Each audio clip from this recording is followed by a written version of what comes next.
खर दूषण से युद्ध। शूर्पणखा का रक्त रंजित मुखमंडल देखकर वह क्रोध से कांपते हुए बोला, बहन, मूर्छा और घबराहट छोड़ मुझे बताओ कि किसने तुम्हें रूपहीन बनाया है। किसने आज इस निद्रानिमग्न नागराज को छेड़ने की मूर्खता की है? किसके सिर पर काल नाच रहा है? मुझे शीघ्र उसका नाम बताओ। उस अपराधी को मेरे क्रोध से देवता, गंधर्व, पिशाच और राक्षस कोई भी नहीं बचा सकता। खर के मुख से निकले इन वचनों सुनकर शूर्पणखा का कुछ धैर्य बढ़ा। उसने रोते रोते खर से कहा, राम और लक्ष्मण नामक दो राजकुमार, जो अयोध्या के राजा दशरथ के पुत्र हैं, इस वन में आए हुए हैं। उनके साथ राम की भार्या सीता भी है। वे दोनों ही बड़े सुंदर, पराक्रमी और तपस्वी प्रतीत होते हैं। जब मैंने उनसे राम की पत्नी के विषय में पूछा तो वे चिढ़ गए और उनमें से एक ने मेरे नाक कान काट दिए। भैया, तुम शीघ्र उन्हें परलोक भेजकर उनसे मेरे अपमान का प्रतिशोध लो। मेरे हृदय को शांति तभी मिलेगी जब मैं उन तीनों का गरम गरम रुधिर पी लूंगी। तत्काल ही खर ने अपनी सेना के 14 यमराज के समान भयंकर योद्धा एवं पराक्रमी राक्षसों को आज्ञा दी कि शूर्पणखा के साथ जाकर उन तीनों का वध करो। मेरी बहन को वहीं उनके शरीर का गरम गरम रक्त पिलाकर इसके अपमान की ज्वाला को शांत करो। खर की आज्ञा पाते ही वे राक्षस भयंकर अस्त्र शस्त्रों से सुसज्जित होकर राम, लक्ष्मण तथा सीता का वध करने के लिए शूर्पणखा के साथ चल पड़े। शूर्पणखा के साथ इस राक्षस दल को देखकर राम लक्ष्मण से बोले, लक्ष्मण, तुम सीता के पास खड़ी होकर उसकी रक्षा करो। मैं अभी इन राक्षसों को मारकर यमलोक भेजता हूँ। इसके पश्चात राम धनुष पर प्रत्यंचा चढ़ाकर बाण संभालकर उन राक्षसों से बोले, दुष्टों, हम लोग तपस्वी धर्म का पालन कर रहे हैं और किसी निर्दोष पर कभी वार नहीं करते।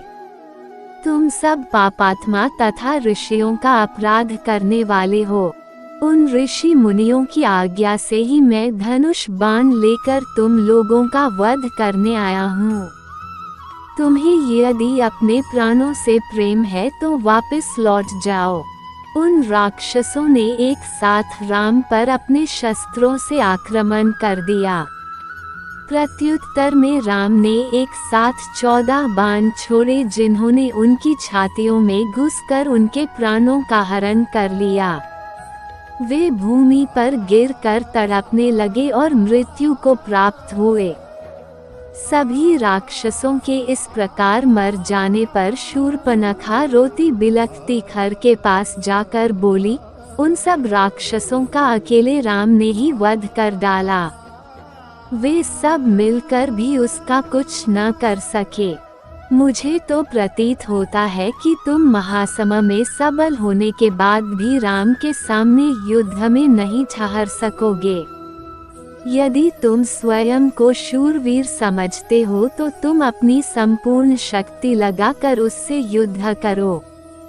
यदि तुमने शत्रुघाती राम का वध नहीं किया तो मैं तुम्हारे समक्ष ही आत्महत्या करके अपना प्राण त्याग दूंगी।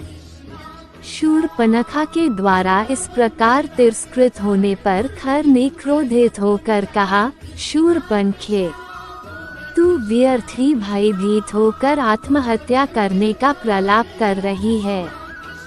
मैं तत्काल जाकर उन दोनों भाइयों का वध कर डालूंगा। मेरे समक्ष उनका तेज वैसे ही है जैसे कि सूर्य के सामने जुगनू।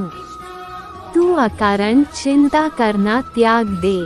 शूर्पणखा को सांत्वना देकर खर अपनी विशाल सेना, जिसमें 14 सहस्त्र विकट योद्धा थे, को साथ लेकर राम से संग्राम करने के लिए तीव्र गति से चला। विशाल सेना के साथ खर को आते देखकर राम ने लक्ष्मण से कहा, महाबाहो, ऐसा प्रतीत होता है कि राक्षस राज अपने पूरे दल बल के साथ चला आ रहा है।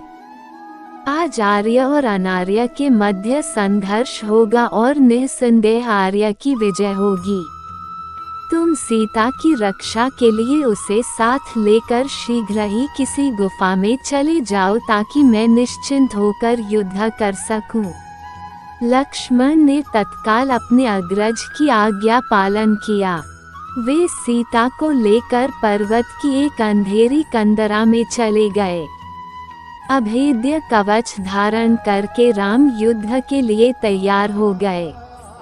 देवता, यक्ष, किन्नर, गंधर्व आदि सभी राम के विजय के लिए परमात्मा से इस प्रकार प्रार्थना करने लगे कि हे त्रिलोकीनाथ, वीर पराक्रमी रामचंद्र को इतनी शक्ति प्रदान करो कि उनके हाथों गौ, ब्राह्मणों तथा ऋषि मुनियों को अनेक प्रकार से कष्ट देने वाले राक्षसों का नाश हो सके। राक्षसों की सेना ने राम को चारों ओर से घेर लिया तथा आक्रमण की तैयारी करने लगे। राम ने भीषण विनाश करने वाला अग्नि बाण छोड़ दिया जिससे राक्षस हाहाकार करने लगे। राम तत्परता के साथ राक्षसों के द्वारा छोड़े गए बाणों को अपने बाणों से आकाश में ही काटने लगे। इस पर राक्षसों ने अत्यंत क्रोधित होकर एक साथ बाणों की वर्षा करना आरंभ कर दिया और राम चारों ओर से उनके बाणों से आच्छादित हो गए। राम ने अपने धनुष को मंडलाकार करके अद्भुत हस्त लाघव का प्रदर्शन करते हुए बाणों को छोड़ना आरंभ कर दिया जिससे राक्षसों के बाण कट कट कर भूमि पर गिरने लगे। ये ज्ञात ही नहीं हो पाता था कि कब उन्होंने तरकस से बाण निकाला, कब प्रत्यंचा चढ़ाई और कब बाण छूटा। राम के बाणों के लगने से राक्षसगण निष्प्राण होकर भूमि में लेटने लगे। अल्पकाल में ही राक्षसों की सेना उसी भांति छिन्न भिन्न हो गई जैसे आंधी आने पर बादल छिन्न भिन्न हो जाते हैं। पूरा युद्धस्थल राक्षसों के कटे हुए अंगों से पट गया।